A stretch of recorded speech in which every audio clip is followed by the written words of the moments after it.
सुप्रभात बच्चों।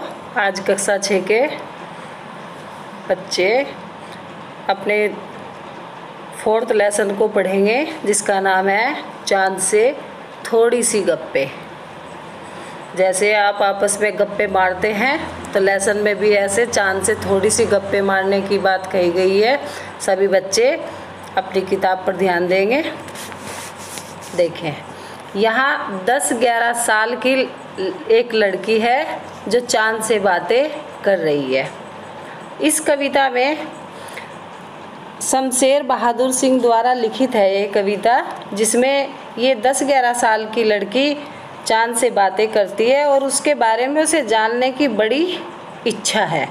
वह चांद से हर बात को पूछना चाहती है कि तुम किस तरह बड़े होते हो, क्या घटते हो, क्या तुम्हारे घटने बढ़ने का राज है, और किस तरह तुम अपने वस्त्र को पहने हो, और किस तरह की तुम्हें यह बीमारी है। तो ये सवाल वह 10-11 साल की लड़की चांद से करती है। आप इस कविता को पढ़ेंगे और समझेंगे। ध्यान दें।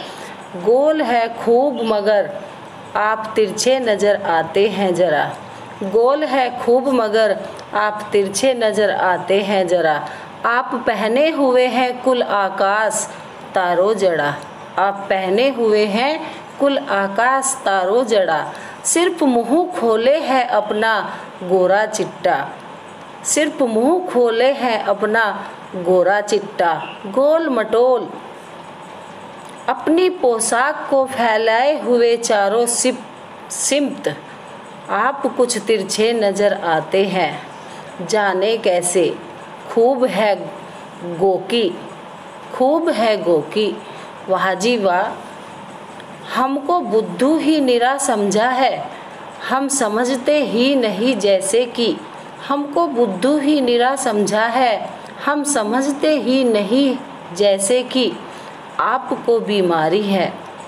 आप घटते हैं तो घटते ही चले जाते हैं, और बढ़ते हैं तो बस यानी कि बढ़ते ही चले जाते हैं। दम नहीं लेते हैं जब तक कि बिल्कुल ही गोल न हो जाए। नहीं लेते हैं जब तक कि बिल्कुल ही गोल न हो जाए। बिल्कुल गोल, एकदम गोल। यह मर्ज आपका अच्छा ही नहीं होने में आता है। लड़की कहती है कि आपका यह मर्ज अच्छा ही नहीं होने में आता है। तो शमशेर बहादुर सिंह की ये कविता हमको एक लड़की द्वारा चांद से बातें करने में और उसके अंदर उससे वह क्या क्या पूछती है, अब हम इसको समझेंगे। गोल है खूब मगर आप तिरछे नज़र आते हैं जरा। लड़की का कहना है कि आप खूब गोल हैं, एकदम से गोल हैं, परंतु आप देखने में तिरछे नज़र आते हैं। जब हम धरती से आपको देखते हैं तो आपका तिरछापन दिखाई देता है। आप पहने हुए हैं कुल आकाश तारों जड़ा। हम जानते हैं कि आप, ये जो आकाश है ये आपका वस्त्र है, आपके कपड़े हैं, ये आपको संपूर्ण रूप से ढके हुए हैं, और ये जो तारे हैं ये आपके आकाश के आपका जो ये आकाश है, आपका जो ये वस्त्र है ये तारों से जड़ा हुआ है। इस पर ये सितारे जड़े हुए हैं जो इस पर चमकते हैं।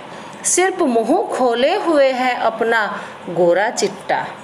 आप अपने इस मुँह को आप अपने इस आधे मुँह को खोले हुए रहते हो, गोल मटोल और गोल मटोल दिखाई देते हो। हम आपको देखते हैं कैसे, अपनी पोशाक को फैलाए हुए चारों सिमत। कैसे देखते हैं? सिमत मतलब चारों दिशाओं में, चारों तरफ। चारों सिमत का मतलब है चारों तरफ, और चिट्टा मतलब सफ़ेद। अपनी पोशाक को फैलाए हुए चारों तरफ, यानी आपको हम देखते हैं तो आप अपनी इस पोशाक को चारों तरफ फैलाए हुए हमको दिखाई देते हो। आकाश रूपी पोशाक को चारों तरफ फैलाए दिखाई देते हो। आप कुछ तिरछे नजर आते हैं, जाने कैसे? लड़की फिर कहती है कि पता ही नहीं चलता आप तिरछे क्यों नजर आते हो। आप आसमान से हमें तिरछे क्यों दिखाई देते हो, ये हमारी समझ में नहीं आता। खूब है गोकी, गोकी का मतलब है पानी। जिस तरह पानी में किसी चीज़ को देख लिया जाता है और वह तिरछी नज़र आती है, आप हमें उसी तरह आकाश से दिखाई देते हो।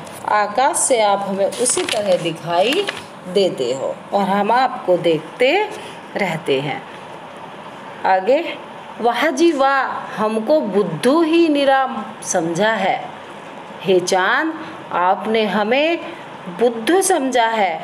निरामिस, बिल्कुल, आपने हमें बिल्कुल बुद्धू समझ रखा है।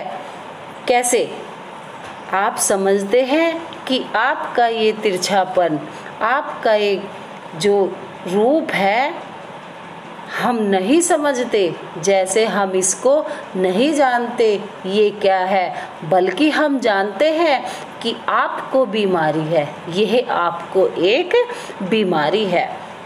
अब कैसी बीमारी है?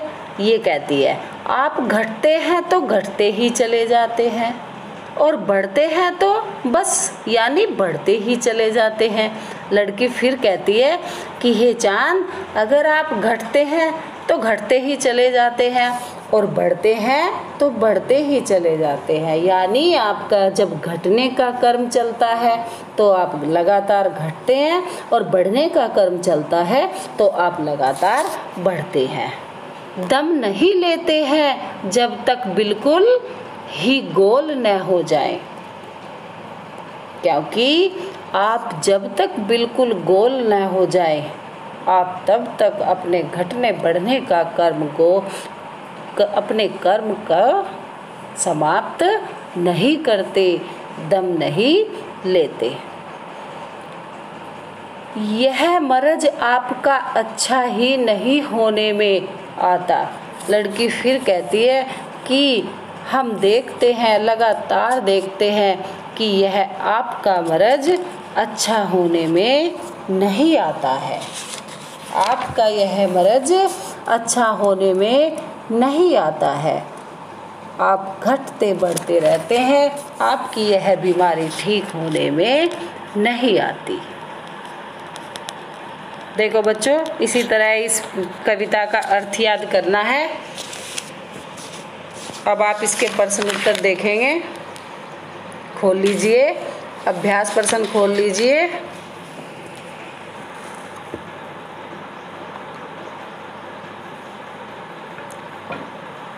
आप पहने हुए हैं कुल आकाश के माध्यम से। लड़की कहना चाहती है कि क्या कहना चाहती है? चांद तारों से जड़ी हुई चादर ओढ़ कर बैठा है। चांद की पोशाक चारों दिशाओं में फैली हुई है। तुम किसे सही मानते हो? किसे सही मानते हो? क्या का उत्तर देखें। मेरे विचार से चांद की पोशाक चारों दिशाओं में फैली हुई है। इसका उत्तर यह है कि मेरे हिसाब से इसका उत्तर है कि मेरे विचार से चांद की पोशाक चारों दिशाओं में फैली हुई है। किसमें? आकाश को मानकर। प्रश्न नंबर पहले का उत्तर है।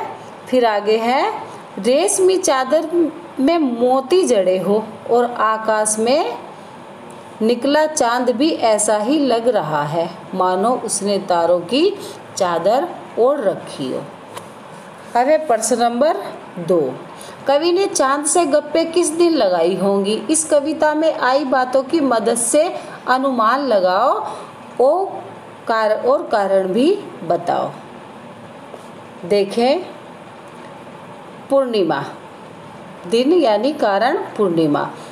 अष्टमी से पूर्णिमा के बीच, प्रथमा से अष्टमी के बीच, उत्तर पूर्णिमा। इस दिन चांद पूरा गोल नजर आता है, इसीलिए लेखक ने इसी दिन गप्पे लगाई होगी, क्योंकि घटना बढ़ने का क्रम उस दिन ज़्यादा दिखाई देता है। अष्टमी से पूर्णिमा के बीच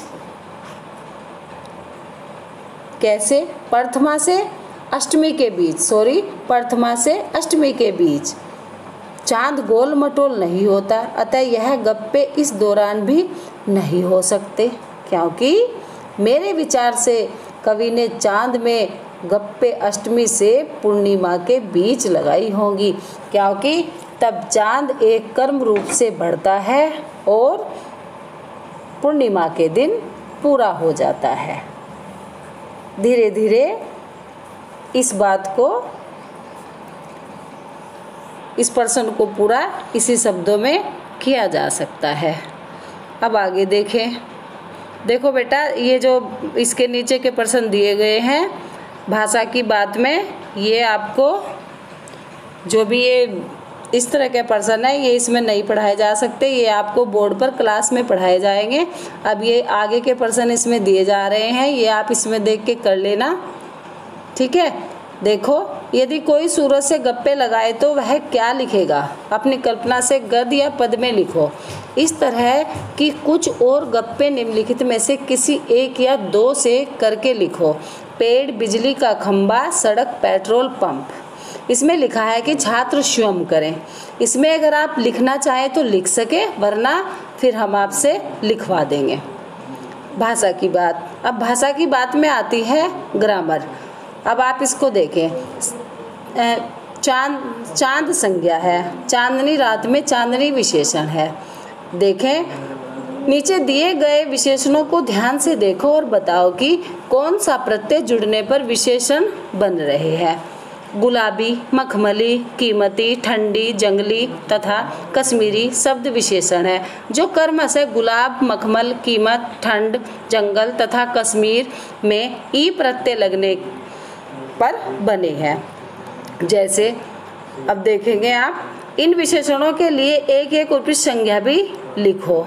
देखो, गुलाबी पगड़ी, मखमली घास, कीमती गहने, ठंडी रात, जंगली फूल। देखे बेटा, सार्थक, सार्थक का विलोम यानी निर्थक। तो इसी तरह आगे देखें। उत्तर मेल जोल। तुम लोगों में मेल जोल होना जरूरी है। चाय वाय रुक जाइए, चाय वाय पीकर जाइएगा। फिर इसी तरह के ये क्वेश्चन है। अब अगला प्रश्न देखें। बिल्कुल गोल कविता में इसके दो अर्थ हैं। गोल आकार का गायब होना। गोल आकार का यानी जब चंद्रमा पूर्णिमा के दिन होता है तो गोल आकार का होता है, और जब अमावस्या के दिन होता है तो उसका सारा आकार गायब हो जाता है। ऐसे तीन और शब्द सोचकर उनसे ऐसे वाक्य बनाओ जिनके दो दो अर्थ निकलते हो। अली, भंवरा, सखी, यानी भंवरे, अली को भंवरा भी कहते हैं और सखी भी कहते हैं। तो इसी तरह के ये वाक्य दिए हुए हैं, जैसे पानी, जल और कांति। ये इस तरह के प्रश्न है, इसको करना है। और नीचे का प्रश्न देखें। ताकि, जबकि, चूंकि, हालांकि कविता की जिन पंक्तियों में ये शब्द आए हैं उन्हें ध्यान से पढ़िए। ये शब्द दो वाक्यों को जोड़ने का काम करते हैं। इन शब्दों को प्रयोग करना सीखें। आपको आपकी हिंदी की क्लास में जितने लेसन करवा दिए गए हैं आप इनको पूरा करें, स्वच्छता के साथ पूरा करें और शुद्धता के साथ पूरा करें। अपनी नोटबुक में हर लेसन को बड़ी स्वच्छता के साथ लिखें और ध्यानपूर्वक लिखें, और जो कविताएं हमने पढ़ाई हैं उनको अर्थ सहित याद कीजिएगा, ताकि विद्यालय खुलने पर आप उनको हमें सुना सकें। धन्यवाद।